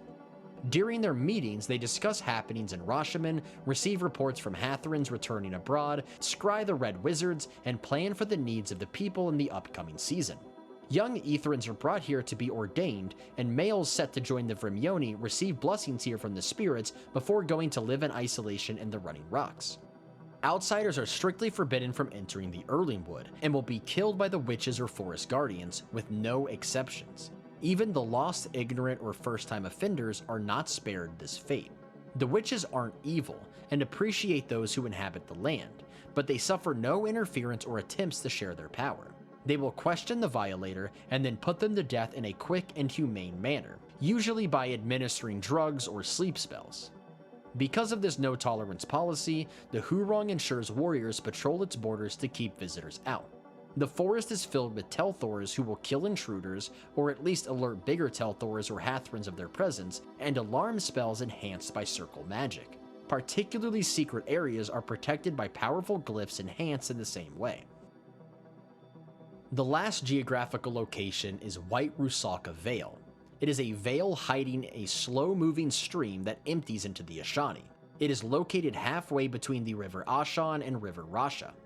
The Vale is home to Rusalka, creatures that are similar to sirens but neutral in alignment, luring men with their songs to ease their loneliness but not to cause harm. Stories of more sinister Rusalka cause Rashomar to fear and avoid this place. The Vale houses several dead magic zones which the witches are immune to and keep secret. Settlements. Most Rashomar live outside the cities in the countryside, where their widely separated homesteads are built in mounds of earth, in crevices, or underground so that they blend in with the terrain. They might be built of roughly hewn stone in rocky niches or in hillside dugouts with roofs of grass and wildflowers. Or they might be built of logs in a forest clearing, blending in with a small mound with hidden doors and windows. The cities of Rashemen are small and compact, with their buildings made of dark stone or wood and topped with sod and grass. Their cities are usually surrounded by thick walls to keep the cold out, and they are treated to resist fire. The Rashomar of the countryside consider city folk to be soft and spoiled, but truthfully, the Rashomar of the cities have similar lives. Outlanders are allowed to live in Molptan, their north trading gateway, or Shevel, the largest city, but cannot live anywhere else in the realm. Even then, they must be involved in the Golden Way or practice a valuable trade. There are a few Outlanders living in forests or smaller settlements that have been accepted by the Rashomar by a ceremony requiring at least 4 witches of any rank and a local chieftain. Outlander wizards are not allowed to live anywhere in Rashemen, and visitors are discouraged from using any magic. As I said at the beginning of this video, 5th edition has basically no information on Rashemen besides 2 paragraphs, so any population numbers I give for 1489 TR are from the DM's Guild product Rashemen campaign guide. Anyway, let's get into these settlements. Beacon Cairn, population of 450 as of 1489. Beacon Cairn is the easternmost town of Rashemen, located on the Golden Way east of the Sunrise Mountains. It is clustered around the base of a 500-foot tall towering rock which possesses an ever-burning beacon fire created by Ramathar wizards to aid travelers. Given the rest of the terrain around it is flat, this rock can be seen for miles. The buildings of Beacon Cairn are made from the same red shale as the stone tower, causing them to blend in with the base. As of 1359, the town was in decline and on track to becoming a ghost town since traders had begun preferring the southern trade routes as opposed to this one. It doesn't say why people were preferring the southern trade routes as of this time, but I believe it's because of the Tweegan Horde's invasion through the Golden Way. So once that invasion was quelled in 1360, presumably people would have been using the Golden Way again. Anyways, during this invasion, Beacon Cairn was seized by the Tweegan, but it's unclear if it stayed in their control after their defeat. There is a Fang of Berserkers stationed here, but most of the inhabitants are simple farmers or merchants trading with nomadic tribes. As of 1489, it acts as little more than a small farming village. It was frequently raided by people from the Endless Waste, but that has stopped since the Wiclaran Nekshara moved into the ruins of an ancient tower to act as the town's protector several years ago. Under her guidance, Beacon Cairn has begun trading with the warband led by the hag Chal at Citadel Rashomar, and even has an agreement where the Citadel protects the town. Speaking of which, that's the next settlement, Citadel Rashomar. It is an imposing citadel that housed 2,000 warriors, but was destroyed when the Tweegan Horde invaded in 1359. As of 1372, it still lied in ruins and was controlled by the Annis hag Chal.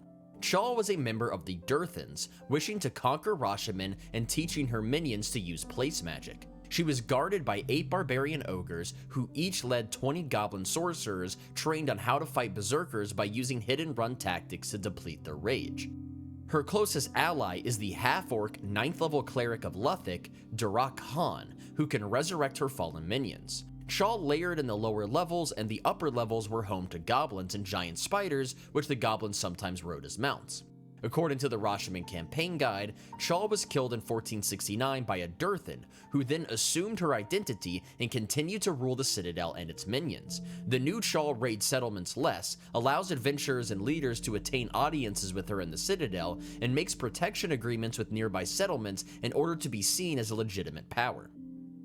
Citadel Rashomar was a ring-shaped hilltop fort 300 yards across, with towers and spelled against long-range magic. The most intact part is the inner keep, which has a shaft leading to the underground levels. The remains of the walls were rearranged to surround the keep, and loose stones were built into crude, one-story towers to hide ogres in. They also built covered passages to allow for travel between the keep and towers without being open to ranged attacks. The village surrounding the keep are now empty ruins, but the goblins built tunnels underneath to live in. Rumors persist of treasure stored in the Citadel's dungeons, and ghosts of those slaughtered haunting its halls. Durnovia. Population 180 as of 1489. Durnovia was a small, walled village 20 miles east of Immel Vale, known for herding cattle and growing grain. Since summers were short, the local witches used magic to accelerate grain growth to ensure they had a large supply. It contained a vine-covered witch's lodge, which had a tree-lined courtyard, and a bath which housed a spirit that gave divinations. Emilmar.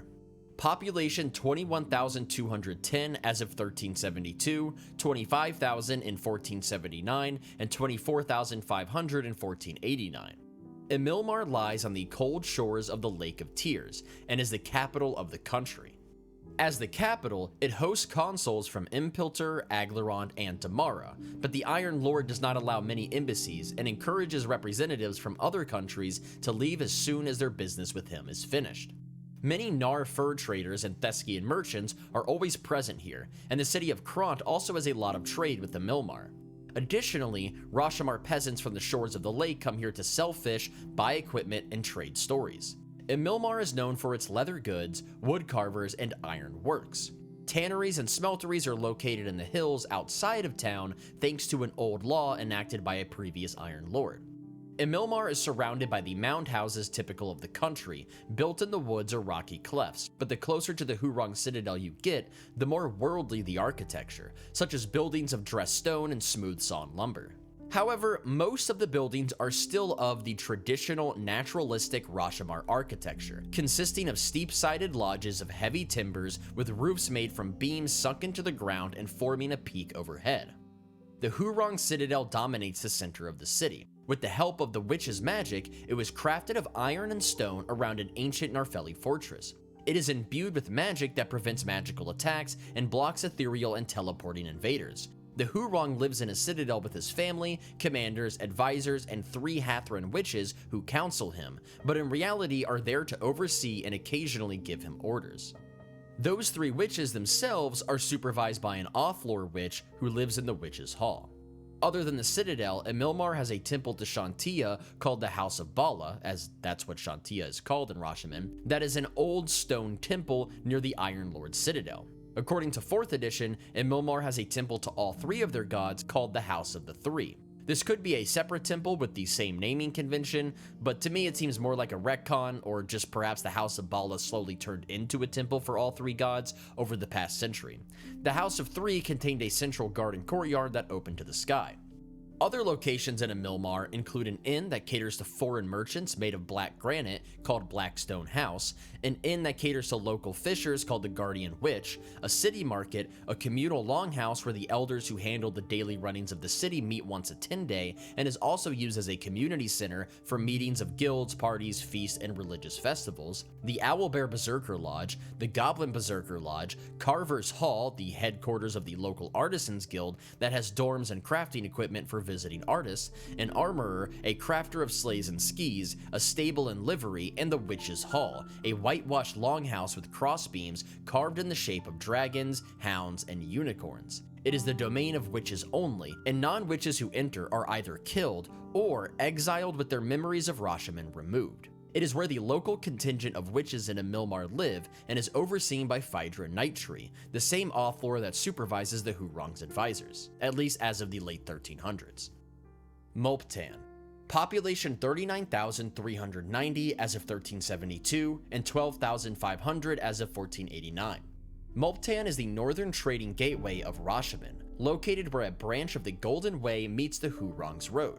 Mulptan, along with Shevel, is one of the only cosmopolitan centers in the nation where Outlanders are permitted to settle. It is protected by large stone walls that were erected during the times of the Narfel-Ramathar Wars. According to the Rashemen campaign guide, it has an extensive labyrinth of underground cellars linked by tunnels. Known as stone stairs, these provide granaries and shelter year-round and act as a law-free zone, but the cellar owners patrol it to ensure that gangs don't form and take control of them. They serve food and drink from carts, and the most well-known Carter family are the Nathal. Most travelers bound for Amilmar pass through Mulptan. Even though it lies to the east, no ferries cross Lake Ashani to Amilmar as the waters are too wild this far north, so they travel either via the Long Road or the Golden Way, forcing them through Mulptan to reach Amilmar. Mulptan is a city of merchants, and it has a great trading field outside the town that is always packed with pavilions and tents, where foreign traders from all over gather. It has many foreign residents, making it the most cosmopolitan of Rashemen's cities. The southern side of the city contains the Shu Quarter, where many Shu humans from Kara-Tur live. The western quarter is home to most of the other Outlanders. It is actually located in the northeastern part of the city, but is named the Western Quarter because the foreigners living there are from western nations such as Thesk or Damara. Merchants and Outlanders who haven't settled in the city leave before winter, as the snow and wind makes travel on the roads of this region practically impossible. Farming is difficult this far north, so Mulptan primarily subsists on rothe, sheep, reindeer, and long-haired goats. The most common family clans in Mulptan are the Idras and Vrul clans, who have had a friendly rivalry for as long as people can remember, and their competition causes the clans to produce some of the best warriors, hunters, and artisans in Rashemen. They hold great influence over the commerce of the city, but do not rule it, for that is the duty of the Moltrong, also known as the East Lord, a title granted by the Iron Lord. According to the Rashemen campaign guide, a dragonborn merchant named Balasar Kimbatul from Tamanther was forced to stay here due to a harsh winter, and ended up settling down for good. Mulptan now has a large dragonborn community mostly from his descendants. Mulsantir. Population of several hundred in 1368, 4,848 in 1372, 7,000 as of 1479, and 8,100 as of 1489. Located where the river Mulsantir flows from the Lake of Tears, Mulsantir is a settlement of rugged stone buildings and dirt streets that become mud streets during the fall and winter. It has 3 rings of solid stone walls, raised by the magic of the witches to defend them from Thayan invasions. This magic keeps them unscathed even after being sieged and blasted by sorcery at the hands of the Red Wizards. Mulsantir is situated where the Golden Way, the important trade route that connects the continents of Kara-Tur and Faerûn, crosses Lake Ashani. It primarily serves as a spot for the Golden Way ferries to dock and for the caravaneers to restock on provisions. The town has ferry operators, a fishing fleet that catches sturgeon on the Ashani, and farmers from miles around coming to sell their food to the caravaneers. During the winter, the lake freezes thick enough for caravans to cross on foot, but during the spring while it is thawing, there are a few 10 days where it's too frozen for ships to break through, but not frozen enough for foot travel to be safe. During this time, westbound caravans fill up the town, waiting. Shevel. Population 9,000 as of 1489. Shevel is the easternmost trade city and the largest settlement in Rashemen.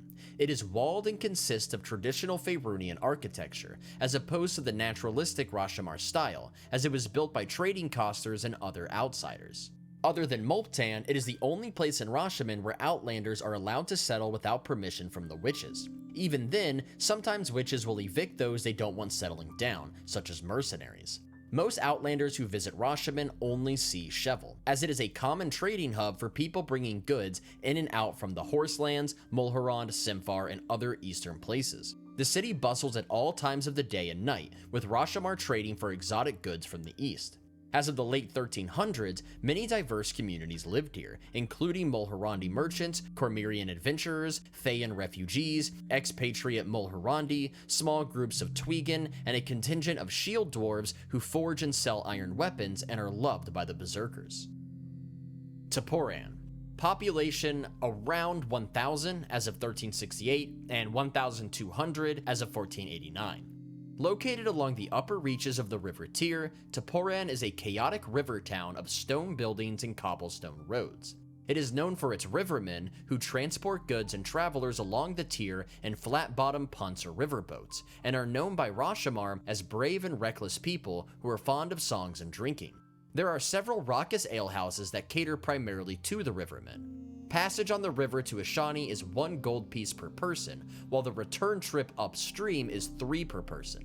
As of 1368, the largest berserker lodges here were the Goblin and White Dragon lodges, but by 1372, the largest was the Wolf Lodge. Thassunta. Population 2,150 as of 1372 and 2,400 as of 1489. Also called the City of Warriors, Thassunta is midway between Tinir and Shevel, acting as a stopping point between the two and a mercantile center for the local farmers and ranchers. Its main purpose is to serve as a reserve of elite warriors, given its location along traditional Thayan invasion routes. It has lodges for a dozen major berserker houses and countless minor ones, and they are all ready to fight on the command of the Hurong or witches. Many people believe every citizen of Thassunta is a berserker, which isn't true, but the locals let the rumor persist, and many Rashemen abandon their disdain for city folk when it comes to Thassunta, given their reputation for being respected warriors. According to the Rashemen campaign guide, in the cobbled streets of every major thoroughfare are the Blade Sentinels. These are swords that can be suddenly sprouted from the ground via cranks in nearby buildings in order to halt invading armies. The Hurong lets the leaders of the Berserker Lodges govern Thassunta, particularly the Old Lodge, which is reserved for the most experienced veterans. A Berserker must master the techniques of at least 3 different Berserker Lodges to even be considered for membership in the Old Lodge.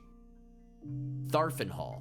This isn't technically a settlement, but it was Iron Lord Thydrum Yavard's hunting lodge as of 1368, but we don't really have any more information on it. Tinir. Population 525 as of 1489. Lying along the shores of Lake Tyrulag, hidden in a wooded vale, Tinir is a community of fisherfolk living in traditional Rashemen houses and pretty whitewashed buildings of Western Faerunian style. River traffic sometimes stops here, and the old multi-story lakeside inn caters to travelers and has many legends surrounding it. One such legend is that the goddess Shantia once visited the inn and blessed certain rooms so that those who sleep in them receive wondrous dreams and good fortune. No one knows which rooms were blessed, and some claim the blessed rooms change every night. Others claim that Malar, Shantia's enemy, cursed some of the rooms to give nightmares and bad luck to those who stayed in them. The inn is protected by Nyella, the spirit of a dog who belonged to the man who built the inn sometime in the 1200s. The last settlement in Rashemen we'll talk about is Erling. As stated earlier, the Erling would move locations between 2nd and 3rd edition, and so the town of Erling moved with it. So in 2nd edition, it is in East Rashemen near the Sunrise Mountains, while in 3rd edition, it is further north near the Hurong's Road.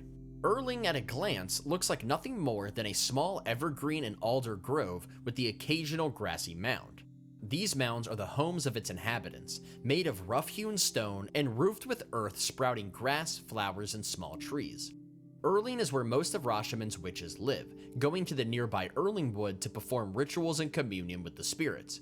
They are mostly Hathrans, as Ethrans live among the common folk, along with the spouses and servants of the Hathrans.